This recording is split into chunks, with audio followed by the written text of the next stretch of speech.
السلام علیکم ورحمۃ اللہ۔ بہت سے لوگوں نے اس آیت کو سمجھنے سے ٹھوکر بھی کھائی ہے کہ ان کے دماغوں کے اندر یہ چیز آ گئی، خاص کر ان صوفیوں کے دماغوں کے اندر، کہ اللہ تعالیٰ نور کا بنا ہوا ہے، بس وہ تو ایک نور ہے۔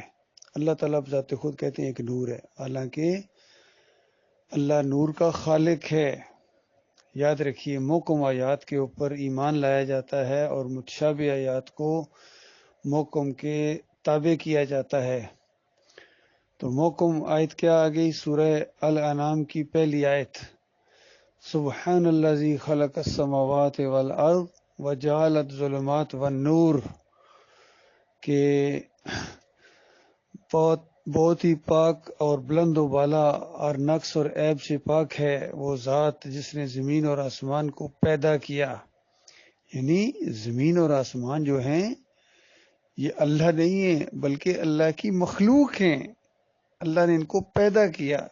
اسی طرح وجعل الظلمات والنور، یہ اندھیروں کو پیدا کیا اللہ تعالیٰ نے، نور کو پیدا کیا اللہ تعالیٰ نے، یہ سب اللہ کی مخلوق ہیں۔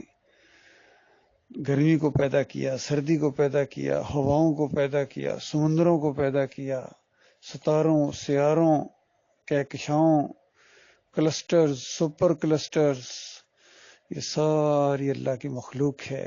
اور ساری کائنات، پوری کائنات یہ اللہ کی تسبیح بیان کر رہی ہیں، اللہ کو سجدہ کر رہی ہیں، اللہ کی فرما برداری کر رہی ہیں۔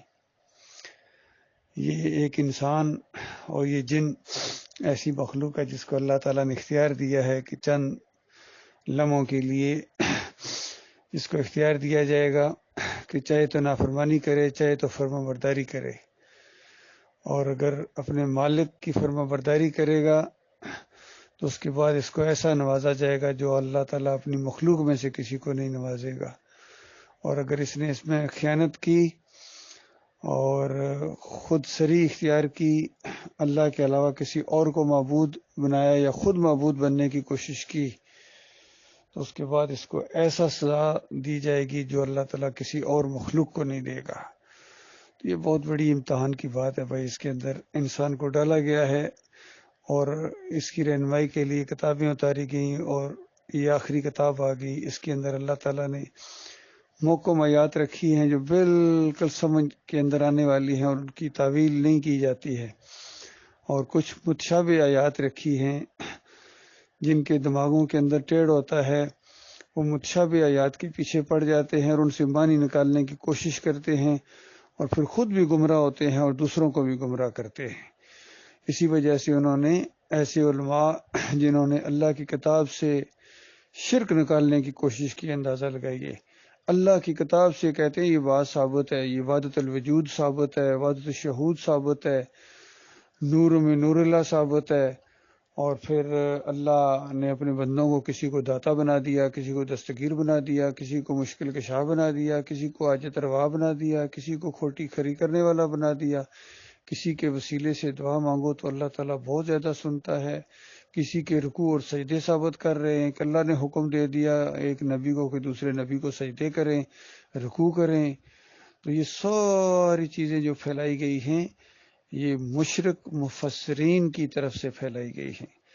لہذا اہل علم کا، جن کو اللہ نے علم دیا ہو، ایمان دیا ہو، ان کا یہ فرض بنتا ہے کہ جہاں محسوس کریں کہ لوگ ٹھوکر کھائیں گے اور غلط تشریح کریں گے، وہاں اس کی صحیح تشریح کر کے لوگوں کو بتائیں کہ ان آیات کا یہ مطلب ہے۔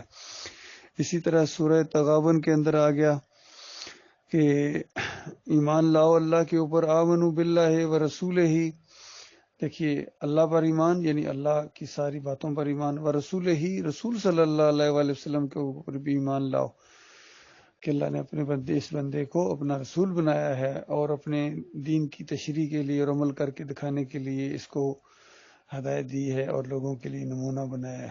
آمنوا باللہ و رسولہ و نور الذی انزلنا، اور اس نور کے اوپر ایمان لاؤ جو نازل کیا۔ تو یہ کیا نازل کیا؟ اللہ تعالیٰ نے اپنی کتاب کو نازل کیا، اس علم کو نازل کیا، تو اس کو اللہ تعالیٰ نور کہہ رہا ہے۔ اور یہاں ادبی انداز میں سورہ نور کے اندر فرمایا اللہ نور السماوات والارض، کہ اللہ تعالیٰ زمین اور آسمان کا نور ہے، یعنی نور بخشنے والا ہے، نور عطا کرنے والا ہے، یہ نہیں کہ خود نور ہے، نور کا خالق ہے، زمین اور آسمان میں جو کچھ ہے یہ اللہ کی مخلوق ہے، یہ بتایا جا رہا ہے۔ اور پھر کہا گیا اس کے نور کی مثال ایسے ہے۔ غور کیجیے، اگر اللہ تعالیٰ خود نور ہوتا تو کبھی یہ بات نہیں ہو سکتی تھی کہ اس کے نور کی مثال ایسے ہے، کیونکہ اللہ تعالیٰ خود کہتا ہے لیسا کمثلہ شیء، اس کی کوئی مثال نہیں ہے۔ یہ کبھی نہیں ہو سکتا کہ اللہ تعالیٰ خود کہے کہ اس کی کوئی مثال نہیں ہے، یعنی اللہ کی کوئی مثال نہیں ہے، اور پھر کہے ہاں اس کی مثال ایسے ہے۔ ایسا نہیں ہو سکتا ہے، ایسا نہیں ہو سکتا ہے۔ اللہ کی کوئی مثال نہیں ہے، کیونکہ پوری کائنات اللہ کے علاوہ جو کچھ بھی ہے وہ تو اس کی مخلوق ہے۔ اب کس طرح آپ کہیں گے اللہ اس طرح کا ہے؟ جس طرح کا آپ کا ذہن بنے گا وہ تو اللہ کی مخلوق ہے، لہذا اللہ کو مخلوق بنائیں گے آپ، اللہ کے اندر نقص پیدا کریں گے۔ لہذا اللہ کی ذات کے حوالے سے جو خیال بھی آپ کے ذہن کے اندر آئے گا کہ اللہ اس طرح کا ہے، وہ ایک شیطانی وسوسہ ہوگا، باطل خیال ہوگا۔ آپ تصور نہیں کر سکتے ہیں کہ اللہ کس طرح کا ہے۔ ہاں اس نے اپنی صفات کے ذریعے اپنا تعارف کرایا ہے، وہ غفور الرحیم ہے، وہ الغفار ہے، وہ الخالق ہے، وہ الرزاق ہے، یہ ساری صفات اس کی ہیں۔ وَلِلَّهِ الْأَسْمَاءُ الْحُسْنَىٰ فَادْعُوهُ بِهَا، اللہ کی اچھی اچھی صفات ہیں، اس کے اچھے اچھے نام ہیں، سارے اچھے اچھے نام جو ہیں وہ اسی کے ہیں۔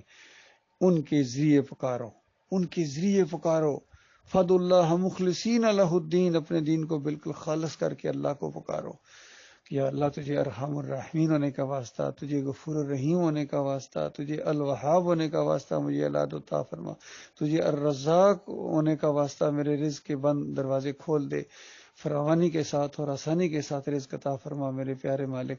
اللہم اکفنی بحلالک عن حرامک واغننی بفضلک عمن سواک، یا اللہ حلال کو میرے لیے کافی کر دے اور حرام سے مجھے بچا اور اپنے سوا بے نیاز کر دے میرے مالک، میں کسی اور کی طرف نہ دیکھوں سوائے تیرے۔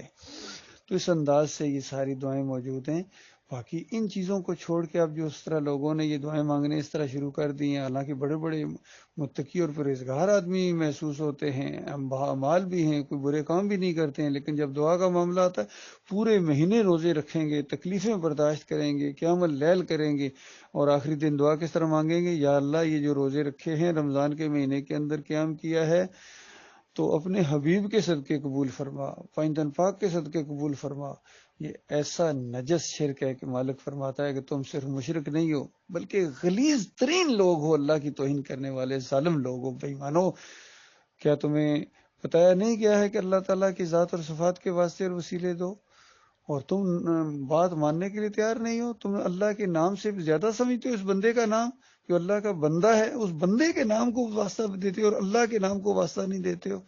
تو یہ آج شرک امت مسلمہ کی رگوں کے اندر خون کی طرح دوڑ رہا ہے، خاص کر صوفیوں نے یہ شرک بہت زیادہ پھیلایا، یہ واسطے وسیلے کا شرک۔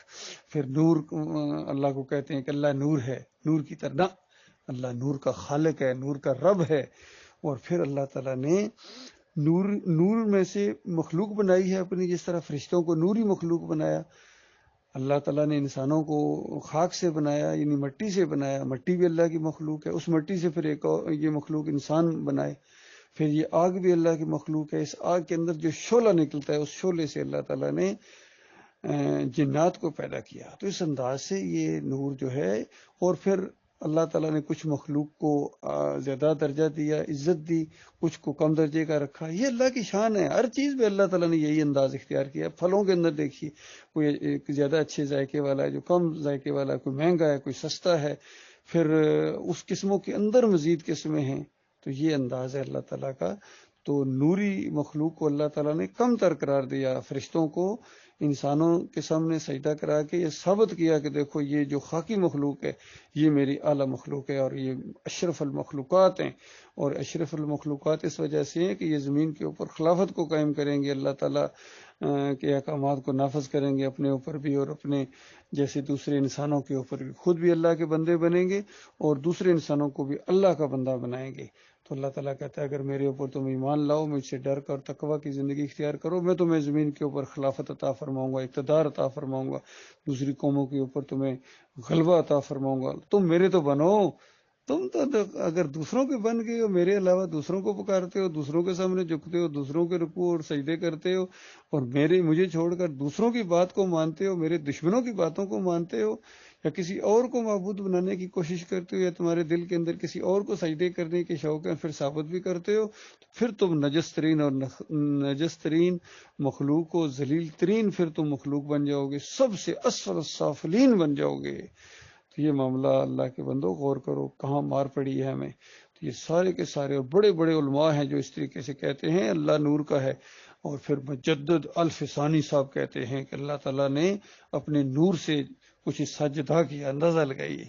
حالانکہ قرآن کہتا ہے لم یلد ولم یولد، وہ نہ کسی میں سے نکلا ہے، نہ وہ کسی میں سے نکلا ہے، نہ اس میں سے کوئی چیز نکلی ہے، اس کا کوئی جز نہیں ہے، اس کا کوئی پارٹنر نہیں ہے۔ لیکن مجدد الفسانی نہیں مانتے ہیں، کہتے ہیں نہ اللہ نے خود کیا ہے، اندازہ لگائیے۔ اللہ پر الزام لگاتا ہر مشرک، ہر مفسر کہ اللہ نے اپنے نور میں سے کچھ نور کو جدا کیا۔ بے ایمان نے پہلے اللہ کو نور بنایا، پھر کہتے ہیں اس نور کو تھوڑا کاٹا گیا، اور اس نور سے کہتے ہیں محمد صلی اللہ علیہ وسلم بن گئے۔ اور پھر عبد الحق محدث دہلوی کہتے ہیں کہ بالکل صحیح فرمایا ہے، حالانکہ کفر بکا تھا حضرت نے، لیکن محدث دہلوی کیا کہہ رہے ہیں، کہتے ہیں بالکل صحیح کہا، اس نور کو کاٹا گیا، اس کو محمد صلی اللہ علیہ وسلم بنائے گئے، اور محمد صلی اللہ علیہ وسلم جب بنائے گئے تو اس کے بعد تھوڑا سا نور بچ گیا، اسے ابو بکر اور عمر بنا دیے گئے۔ اندازہ لگائے، اس طرح انہوں نے کفر کے اوپر کفر بکے ہیں، اور آج کہتے ہیں ہمارے بزرگوں کو نہیں مانتے۔ یہ آپ کے بزرگ ہیں، یہ اعلیٰ حضرت ہے جس نے کفر و شرک بھر دیا اپنی تفسیر کنز ایمان کے اندر۔ یہ ابو الاعلیٰ ہیں جنہوں نے کہا کہ یہ مردوں کو جو بندہ پکارتا ہے عقیدے میں خرابی لازم نہیں آتی ہے، لیکن اندھیرے میں تیر چلانے کے برابر ہو سکتا ہے حضرت صاحب اللہ کی عبادت میں مصروف ہوں قبر کے اندر، ہو سکتا ہے کہیں اور تشریف لے گئے ہوں اور آپ ڈسٹرب کر رہے ہوں۔ رسائل و مسائل ساسوم کے اندر لکھتے ہیں اس طرح انہوں نے اللہ کی کتاب کا مذاق اڑایا۔ انہوں نے سب نے، بریلوی ہوں، دیوبندی ہوں، اہل حدیث ہوں، سلفی ہوں، حنبلی ہوں، سعودی ہوں، آج کے اور ان کے اکابرین نے اللہ کی کتاب کو جٹلا کر مرے ہیں یہ بے ایمان۔ کہتے ہیں ان کو کچھ نہ کہنا، ان کو کچھ نہ کہیں تو پھر ہماری کوئی بات نہیں ہے، ان کو ہی تو کچھ کہنا ہے اور ان کو نہیں چھوڑنا۔ ان بے ایمانوں کو ہم نے اپنی جان اور مال لگانی ہے، یہ اللہ کے راستے میں روڑے ہیں، جب تک ان کو روڑوں کو ہٹا نہیں دیا جائے گا مسافر کو راستہ نہیں ملے گا، اللہ کے ساتھ تعلق ہو ہی نہیں سکتا۔ یہ راستے میں حائل ہیں، کشف المحجوب والے، انفاس العارفین والے، کنیت الطالبین والے، فیوز یزدانی والے، یہ سارے کے سارے حائل ہو گئے اللہ کے راستے میں۔ اور پوری طرح آج جو پوری دنیا کے اندر جو اسلام کے نام سے یہ جو جس کو یہ کہتے ہیں وہ انہی حضرات کا بنایا ہوا ہے، مسلکی ہے۔ باقی وہ اسلام جو اللہ کی کتاب کے اندر بند ہے اور نبی علیہ السلام کی سنت اور حدیث کے اندر بند ہے، جو نبی علیہ السلام نے اختیار کیا، صحابہ اکرام نے اختیار کیا، تمام انبیاء کا دین، پوری کائنات کا دین اسلام ایک ہی دین ہے بس جو قابل قبول ہے۔ اسلام کے علاوہ جو دین ہے ہر طریقہ یہ ناپسندیدہ ہے اور شیطانی ہے اور طاغوتی ہے۔ جو بھی کوئی اور دین لے کے آئے گا، کوئی اور مسلک لے کے آئے گا، ایمان خالص نہیں کرے گا تو اس کو منہ کے اوپر مارا جائے گا یا اس کا عمل مردود قرار دیے جائیں گے۔